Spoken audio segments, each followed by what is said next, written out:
semuanya, gak bosen kan buat belajar pendidikan kewarganegaraan? Jangan sampai bosen ya. Kali ini kita akan membahas materi tentang Sumpah Pemuda. Kalian tahu nggak kapan peristiwa Sumpah Pemuda terjadi?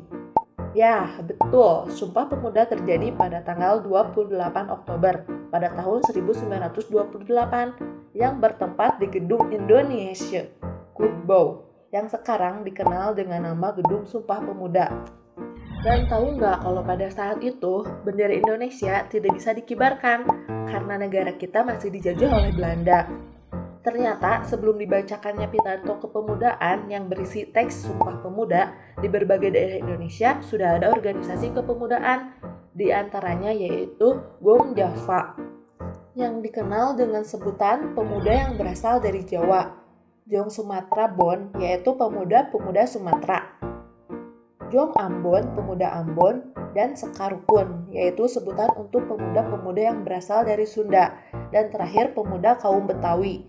Selain organisasi pemuda tadi, ada juga perkumpulan pemuda yang berdasarkan agama, seperti Jong Islamiten, atau pemuda Islam dan pemuda Kristen. Namun, organisasi kepemudaan tersebut masih bersifat kedaerahan dan belum bersifat nasional. Hal itu terlihat ketika terjadinya Kongres Pemuda I pada tanggal 30 April 1926. Dalam pembicaraannya, kepentingan daerah masih menonjol dan sama kuat, sehingga masih sulit untuk membentuk kekuatan yang bulat dan utuh.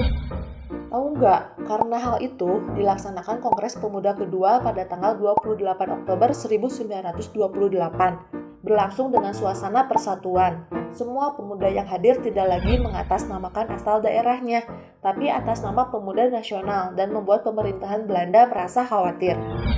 Kongres Pemuda kedua dilaksanakan di Gedung Kramat 106 Jakarta. Sugondo Joyo Puspito terpilih sebagai ketua dan dibantu oleh Muhammad Yamin sebagai sekretaris.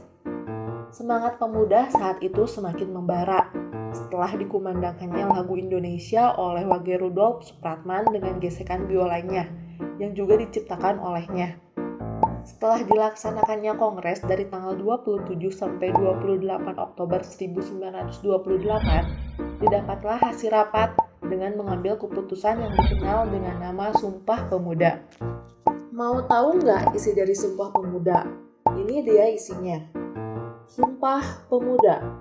Pertama, kami, putra dan putri Indonesia, bertumpah darah yang satu, tanah Indonesia. Kedua, kami, putra dan putri Indonesia, mengaku berbangsa yang satu, bangsa Indonesia. Ketiga, kami, putra dan putri Indonesia, menjunjung bahasa persatuan, bahasa Indonesia. Setelah mengetahui sedikit sejarah dan hasil dari semuanya, adik-adik harus dapat mengambil maknanya juga. Tahu kan maknanya apa? Ya, benar. Dengan adanya Sumpah Pemuda, kita dapat tahu bahwa penduduk Indonesia begitu beragam, dilihat dari suku bangsa, bahasa, dan budayanya yang tersebar dari Sabang sampai Merauke. Tetapi meski begitu, kita semua tetap menjunjung tanah air Indonesia, bangsa Indonesia sebagai satu bangsa yang utuh, serta bahasa Indonesia sebagai bahasa pemersatu bangsa. Cukupkan materi kali ini, dan sebelum diakhiri kita simpulkan bersama ya. Sumpah Pemuda terjadi sebanyak 2 kali. Hasil keputusan dari Sumpah Pemuda yaitu dengan adanya dokumen Sumpah Pemuda. Nah, materi tentang Sumpah Pemuda untuk hari ini mudah kan? Banyak sekali peristiwa yang ada. Agar lebih jelas, kalian bisa cari tahu sendiri ya teman-teman. Siapa bilang belajar pendidikan kewarganegaraan itu susah?